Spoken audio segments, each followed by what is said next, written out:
They are researchers, and usually they are academics, and they live in the quiet little world of academia. But now they're out here in the world of stand-up comedy, so we need roaring and cheering for me when they get on this stage. I'm not going to refer to them as researchers anymore. They are acts. Are they acts, ladies and gentlemen? Woo! Right, so shall we get our first break? Come on! Yeah! That was really good in the middle. You lot, and you, Simon Cowell, the whole bloody section here now. We're just looking at you, waiting for a lead, so you can just let rip, pretend that you're Simon Cowell who's been snorting something like sherbet or sugar. So, go mad then. So shall we get our first break? Come on!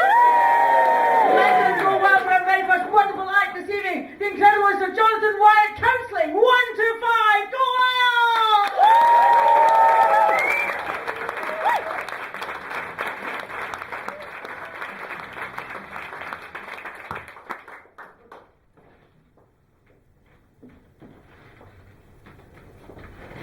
Good evening. I am Jonathan Wyatt. I'm a counsellor. I'm a counsellor, not a counsellor. I'm a therapist. I'm not an elected member. I always think that's funny as well. That's my bit of smut. That's my innuendo, elected member. I'm a counsellor. I'm a therapist. My research is about what happens in the consulting room, the stories from our lives that we bring there, how we talk about them there, the stories we tell about what takes place there. So it's mostly stories of pain, loss and grief, sometimes of hope, intimacy and love. So counselling is serious, it's not that funny. I don't deal in numbers. I used to when I worked for the NHS. I had to fill in forms with people each time I saw them, with questions like, on a scale of 1 to 5, how close to despair are you? Where 1 is despair, I laugh in your face, and 5 is despair and me, we have a joint mortgage. I had to fill in those forms with people at the end of every session, every time I saw them, so that we could tell, apparently, the extent to which the counselling was working, how good a job I was doing as a counsellor. In 7 minutes' time. So no, I don't do numbers. I'm interested in the stories of counselling. Counselling is serious, it's not that funny, and it's private. I can't just race from the consulting room to my laptop and write, you'll never guess what she just said. I can adjust details, I can change names, I can wait a long time to publish, I can ask people's permission, so it's possible, but it's tricky. So I'm also interested in the counsellor's stories, about what it's like to be a therapist, how we experience it, about what goes on inside, how we understand what's happening. At least then it's about the counsellor and not the client. It's the counsellor's stories, not the client's stories. It's my stories rather than theirs. So it's, I think, absolutely fine and ethical for me to tell you that I once slept with a client.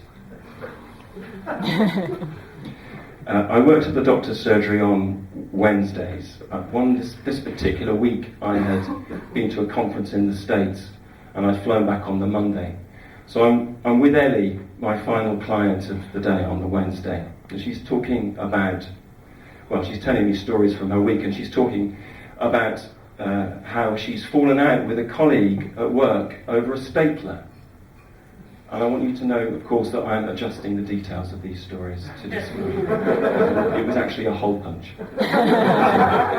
She's telling me about the stapler, and remember, this is just 48 hours after a long-haul flight and a very busy conference. And I wake up when she's telling me about the row with her partner the evening before while they're watching Silent Witness. From the stapler to Silent Witness, I had gone. I'd drifted off. A few seconds, a minute, maybe more, I don't know, however long it takes to get from office stationery to bad crime drama. Ellie didn't notice, apparently. Or if she did, she didn't care. Maybe I was a better therapist when I was asleep. Or maybe she didn't have the heart to tell me. Or maybe she couldn't get angry with me. Maybe she couldn't say, "Oi, Jonathan, counsellor, wake the fuck up." No. So that was Ellie, the client I slept with. She came back the next week. I fell asleep on another client once too. In the long gap between my morning and afternoon clients, I would sometimes wander home and have lunch and have a lie down. On this particular occasion though, I woke up at 4:30 p.m, which is 15 minutes late for my first client of the afternoon, Peter.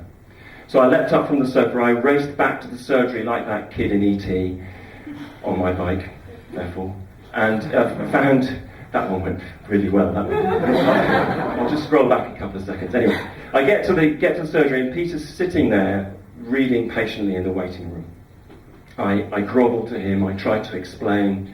I promise him an extra session and he comes back the next week too. So counselling is serious and private and not that funny. Especially when the reason why Peter first came to see me was because he felt invisible.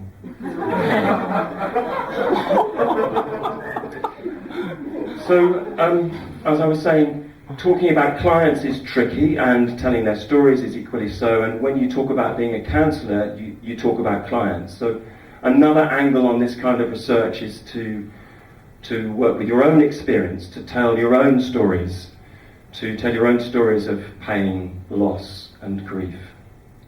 My own stories of pain, loss and grief.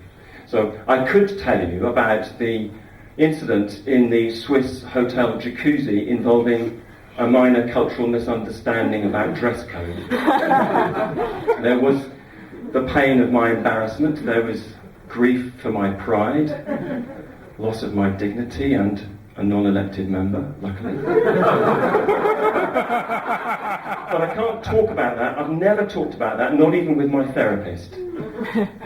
Therapists have therapists. It's a pyramid scheme. So I'll tell you an easier story, sleep-related again, longer-term sleep, the moment my dad died. So you've had a bit of sex and a bit of politics, and now you've got death. So we're all gathered round my father's hospital bed. That's my brother Simon, my sister Nicola, our mum, and me, and Sister Mary. Nicola's my sister. Sister Mary was some random nun. And we're telling Dad all familiar stories. We're telling him what a great dad he's been. We're telling him we're going to look after Mum. Sister Mary asks if she can pray. My brother prays too. God's victory over death, that kind of thing. So you've got some religion now as well. Silence. Dad breathes in, breathes out, and he's gone. That's it. Stillness. The sound of traffic outside the window. Comings and goings from the corridor. And then Dad sits up. Slow, steady, not far, but further than you'd expect from a dead man. Cars crash. There's screams from the corridor. We all leap out of our seats in horror, and in so doing, my knee releases the neat little green button it's been pressed against.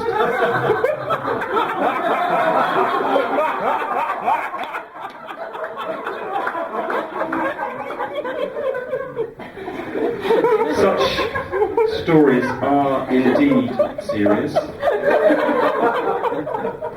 and amongst ourselves they're private. And on a scale of 1 to 5, pretty close to fucking funny. I've been Jonathan Wyatt, counsellor. Thank you for listening.